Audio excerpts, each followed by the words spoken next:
Olá pessoal, tudo bem? Eu me chamo Júlia, sou pastora aqui na Alcance Curitiba e eu gostaria de compartilhar com você uma conversa a respeito de como tomar boas decisões. Pega o seu café, pega seu bloco de anotações, pega sua cadeira e vamos conversar juntos sobre como nós podemos aprender a tomar boas decisões na nossa vida. Tem um versículo que fala em Deuteronômio 30:19, eu vou ler aqui para vocês. Hoje lhes dei a escolha entre a vida e a morte, entre bênçãos e maldições. Agora chamo os céus e a terra como testemunhas da escolha que fizeram. Escolham a vida, para que vocês e seus filhos vivam. Todos os dias nós estamos diante de diversas decisões, sejam elas fáceis ou difíceis. Nós sempre teremos vários caminhos para seguir, vários meios e formas da gente fazer isso.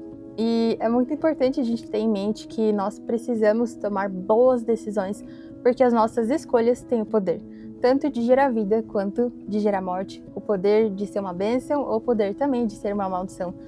Então, eu acredito que a palavra de Deus nos dá muita sabedoria para que a gente saiba fazer isso da forma correta. Ali na última parte do versículo fala: escolham a vida para que vocês e os seus filhos vivam.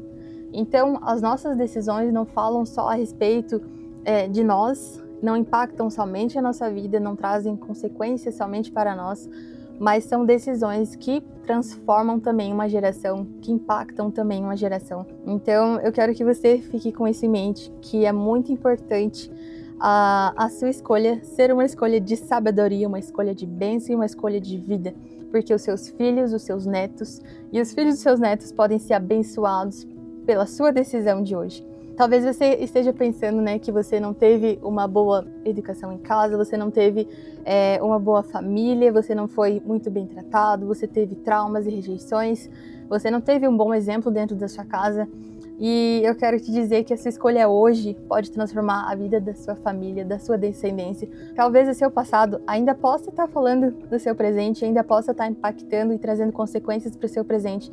Mas eu quero te dizer que o seu poder de decisão e escolha em trazer um novo sentido, um novo significado, vai poder mudar completamente a sua geração e transformar a vida das pessoas que vão vir depois de você. E você já parou para pensar no quanto isso é poderoso? Que os seus frutos, as suas sementes vão poder falar e reverberar durante muitas e muitas gerações. E assim como uma boa decisão ou uma decisão ruim pode trazer consequências, a falta de um posicionamento também.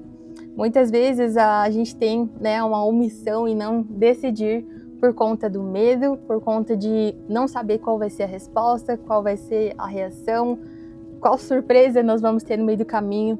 Mas eu também queria te alertar que a nossa omissão e a nossa falta de posicionamento também é uma decisão. E a gente não pode deixar com que isso decida por nós. A gente não vai estar menos propenso a sofrer as consequências se a gente não escolhe, se a gente não decide, se a gente fica quieto e calado no nosso canto. Você não falar nada, você não decidir, faz com que a sua negligência e omissão decidam por você. E agora que a gente já entendeu a importância de decidir, o peso que as nossas decisões carregam, eu quero compartilhar com você conselhos que me ajudam a fazer boas escolhas. Em primeiro lugar, é muito importante que você busque ouvir a voz de Deus. O que Deus pensa a respeito disso? O que será que Deus tem planejado para minha vida? O que Deus tem para mim? Qual que é o sonho dele para mim? O que ele tem projetado para minha vida? É muito importante que o seu primeiro lugar para correr seja em Deus. O que Deus pensa a respeito disso? A Bíblia fala que a vontade de Deus é boa, perfeita e agradável. Que Deus tem planos de bem e não de mal. Ele é um Deus bom e o caminho de Deus é bom. Então, sempre que você tiver uma decisão importante para tomar, corra primeiro para Deus. A Bíblia fala que existe sabedoria numa multidão de conselhos. E claro que é muito importante a gente procurar o nosso líder, nossos amigos, nossos pais, nossos familiares, mas a primeira pessoa que você deve procurar deve ser a Deus. Eu queria ler outro versículo para você que está em Isaías 31. Ai dos filhos rebeldes, teimosos, diz o Senhor, que executam planos que não procedem de mim, fazem aliança sem a minha aprovação, amontoando pecado sobre pecado. Aqui o que Deus está falando é: vocês estão fazendo planos sem me consultar, fazendo alianças sem o meu sim, e eu não estou nisso. Então, por isso que é muito importante a gente primeiramente saber qual é a opinião de Deus, porque facilmente no meio do caminho a gente pode estar fazendo uma oração e pedindo para que Deus abençoe os nossos planos, que Deus abençoe o nosso sonho, para que Deus abençoe a nossa vontade. E qual que é o problema de tudo isso? Que muitas vezes o nosso caminho não é parecido com o caminho de Deus. Se Deus tem um caminho bom, e se Deus tem planos de bem, a gente precisa confiar e saber que Deus sabe o que está fazendo. E nesse versículo que eu acabei de ler, Judá estava sendo ameaçado pelo poderoso império da Síria. Em vez de buscar a orientação e proteção de Deus, os líderes decidiram fazer uma aliança política e militar com o Egito para tentar se proteger. Eles estavam agindo de forma independente, confiando mais numa estratégia humana do que na estratégia divina. Então, eles tinham ali um plano, uma organização, algo que eles tinham planejado fazer, e tá tudo bem isso. A gente precisa ser organizado, a gente precisa saber gerir as nossas ações, gerir o nosso tempo, a gente precisa ser organizado. A Bíblia fala que Deus é um Deus de ordem, mas quando a gente começa a fazer as coisas sem consultar a Deus, sem levar para Ele primeiramente decisões importantes, a gente está confiando a nossa decisão na força do nosso braço. E planejar não é errado. A gente precisa realmente planejar debaixo de uma orientação divina. Judá estava tomando decisões sem buscar a direção de Deus, colocando sua confiança em recursos humanos, em vez de colocar no Senhor. E o que Deus espera de nós é uma confiança completa, descanso e obediência total à sua vontade.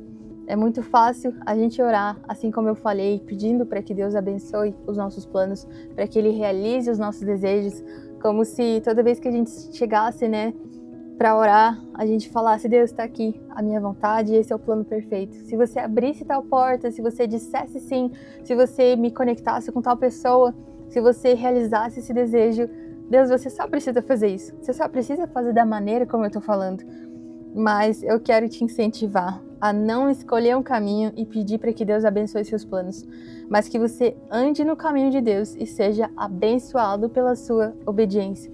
A sua obediência traz uma capacidade de você trair bênção e favor de Deus, por mais que não seja do jeito que você quis, por mais que não seja da maneira como você escolheu. Quando você decide caminhar no caminho de Deus, você sim está sendo sustentado por uma palavra. Não é mais você lutando pela força do seu braço, não é mais você indo pela sua força, pelo seu jeito, pelas suas maneiras, pela sua organização, a sua gestão, mas é você indo debaixo de uma palavra. E quando você caminha debaixo de uma palavra, não importa as situações que você vai passar no meio do seu caminho, o que importa é que você vai ter a presença de Deus caminhando do seu lado. E isso me lembra muito a respeito de Moisés, que poderia ter decidido caminhar sem ter a presença de Deus. Ele ia ter a garantia de vitórias, ele ia ter anjos protegendo ele ia ter sustento e provisão, mas ele escolheu a boa parte, que é decidir caminhar com Cristo, é decidir caminhar com Deus. Por mais que você não saiba, por mais que você tenha medo, por mais que você não consiga confiar completamente no caminho de Deus, eu quero te incentivar a ter um coração como o de Moisés, de não querer a garantia da vitória, de não querer mais que os planos deem certo do que ter a presença de Deus caminhando do seu lado. Ele precisa ser o primeiro, ele precisa ser o lugar onde você busque conselho, onde você busque direção, onde você busque realmente ter uma resposta vinda de Deus para você fazer aquilo que você precisa fazer. Nesse mesmo capítulo, inclusive, eu quero aconselhar vocês a ler esse capítulo de Isaías 30. Fala muito a respeito de decisões e como a gente pode confiar em Deus. No capítulo 30, versículo 15 diz: Porque assim diz o Senhor Deus, o Santo de Israel: Na conversão e no descanso está a salvação de vocês. Na tranquilidade e na confiança reside a força de vocês, mas vocês não quiseram. Então, no processo de nós tomarmos boas decisões, existe uma postura que a gente pode ter, diante de tantas escolhas, que é confiar, depender e obedecer. Faz com que a nossa jornada, com que a nossa caminhada com Cristo seja muito mais leve. Eu entendo, que tomar decisões importantes fazem com que a gente ande aflito, ansioso e preocupado, mas quando a gente decide confiar, depender e obedecer, torna a caminhada mais leve, deixa o nosso coração menos aflito, porque nós temos algo para nos apoiar e nos sustentar. Quando nós temos uma palavra de Deus para o caminho que a gente está caminhando, existe descanso, existe plenitude, existe a paz que excede todo entendimento. A palavra de Deus também fala que a paz no nosso coração é um árbitro para as nossas decisões. E no versículo 21 desse mesmo capítulo diz que quando vocês se desviarem para a direita ou para a esquerda, ouvirão atrás de vocês uma palavra dizendo: este é o caminho, andem nele. Então eu queria realmente poder deixar isso para vocês, de que Deus tem um caminho para você. Deus tem um caminho para todas as decisões que você precisa. E existe segurança em caminhar o caminho de Deus, porque você vai estar caminhando debaixo de uma palavra. Então eu quero te encorajar hoje a você saber que existe poder nas suas decisões. Por isso que você precisa ter sabedoria e cautela quando você for tomar elas. Escute a voz de Deus e seja guiado por Ele, com confiança e dependência total, sabendo que é melhor obedecer o caminho de Deus, porque existe uma recompensa para aqueles que perseveram, permanecem e obedecem até o final, mesmo não sendo a sua escolha, mesmo não sendo o seu caminho, mesmo não sendo a sua maneira de fazer as coisas, existe uma recompensa para aqueles que obedecem. Então, em vez de pedir para que Deus abençoe seus planos, ande no caminho de Deus e receba a recompensa da sua obediência. Que Deus te abençoe.